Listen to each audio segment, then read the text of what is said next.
So I saw Madam Web, and let's talk about it. So the movie was a good solid 2 out of 10. Um, if you think that there's action in it, there really isn't any.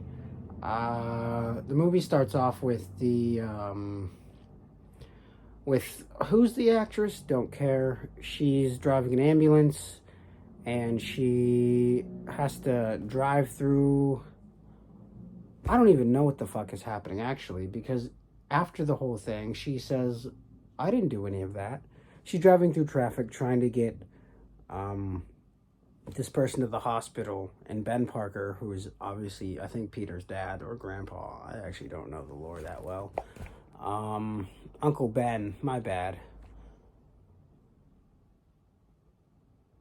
Yeah, okay. Uncle Ben's like, yeah, I don't, now I don't even want to do the review. The movie wasn't good. So I was going to do a whole recap of what happened. I'm just going to talk about the things that were really bad. The acting was like really dry. It really felt like no one was trying at all. It felt like the lead actress was delivering her lines extremely softly, and it was just like there was no effort put into this. And I'm sure that she did not want to do the movie, but she was like, hey, it's a paycheck and it's a Spider-Man movie, and if it hits, it hits, and if it doesn't, it doesn't. Unfortunately, she forgot she's making a Sony Spider-Man movie and not a Marvel Spider-Man movie. Sydney Sweeney and the other two actresses, if they were child actors, I would say they did okay, but since they're all grown-ups, I would say they did poorly. Yeah,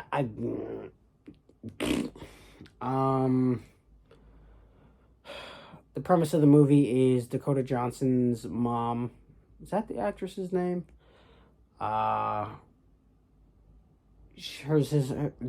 mom goes to the Amazon, looks for a spider that has special healing properties. The person she's with kills everybody and her after she finds the spider with the healing properties. She gets taken to this. The mom gets taken to this place after the guy kills her and leaves, where the Las Arañas are going to save her, and they don't save her, but they instead save the child who she is pregnant with, which is Dakota Johnson. And what am I pressing right now? Nothing. And so yeah, and then it just kind of follows Dakota Johnson's adult life. Dakota Johnson does not deliver her lines very well or very convincingly. This isn't really a knock on her. I just don't feel like anyone in this movie really wanted to be in this movie. I feel like they were there because they had to be there, and nothing else. The movie takes place canonically in the year 2003, so make of that what you will. There's a blockbuster shot for like a good 5 seconds to try to get people excited about that, but they forgot that people who watch this movie don't care about blockbuster.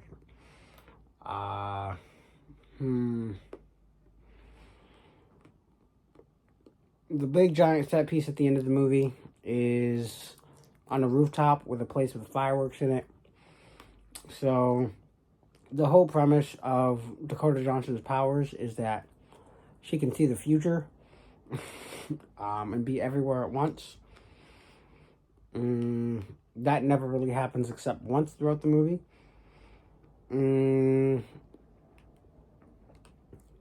So they're on the rooftop of this place with fireworks in it. The guy who's chasing them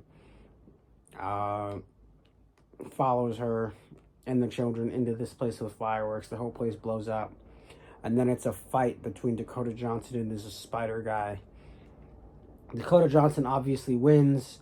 However, it's not like you think. It's more like she sees the future and she can see things falling, and so she moves in a way that would get the things falling on the bad guy. The shots that you saw of the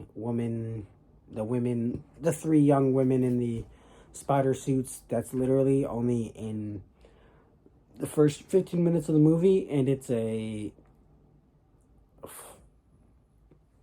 future sight thing happening for the bad guy. The bad guy thinks that these three women are going to grow up to kill him, so he has to kill them.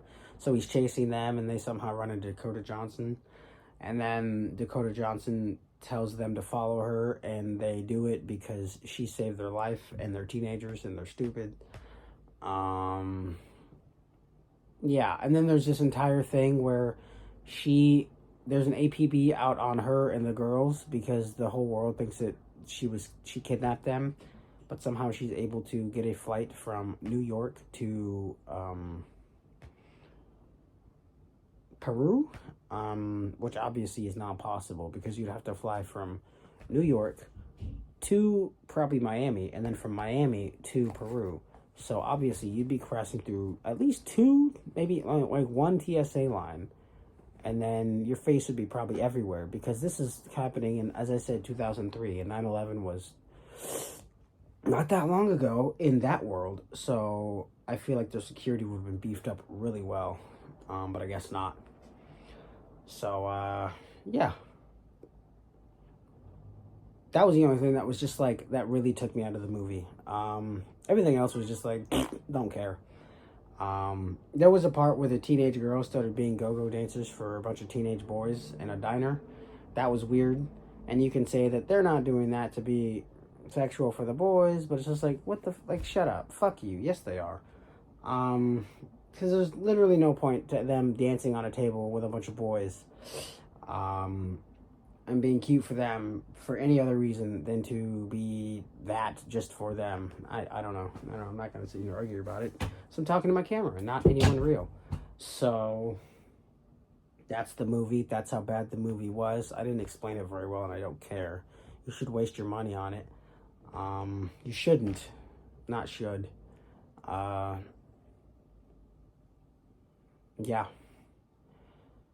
That's it. That's all I have. That's really it. Dakota Johnson becomes Madam Web, and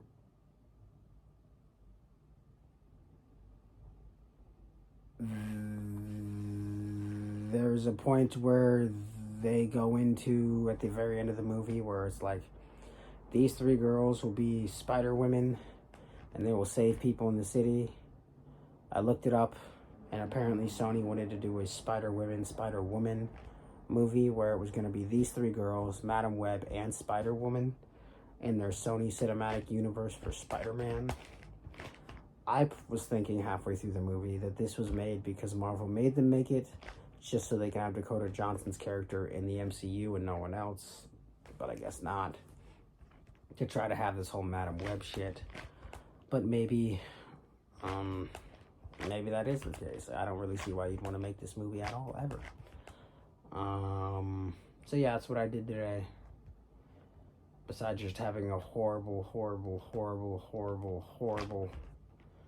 melting brain. And the worst part of this is I've been watching this person who does speedrunning of Heart Gold Soul Silver, and today he actually hit the goal, and I missed it because I was in that shitty movie. So that'll teach me to go see a shitty movie on opening night.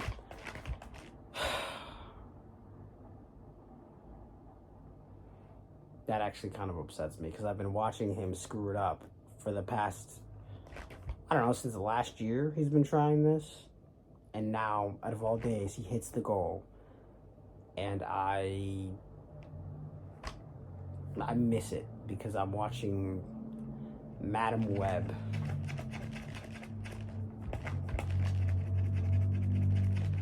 I would love to interview an exec at Sony to ask them why they continue making these movies, because none of them are good. No, absolutely none of them. There's no way any of them make their money back. I think they were somewhat hoping that they had this Morbius thing going, or they would make really shitty movies. They knew they were shitty, but people would see them anyway to make fun of them. I think that's what they were kind of hoping with this movie, because there's no other reason, because apparently there were so many reshoots and editing problems, and there's just like, obviously they tried in the beginning and then they just gave up. Insane that they made this movie. Insane that it was acted, and insane that people actually were paid to be in this movie. But why does anyone do anything other than for money? So, good on Dakota Johnson, good on Sydney Sweeney, good on the guy from Community. I don't know who the fuck else was in this movie. But yeah, that's it. Anyway, goodbye.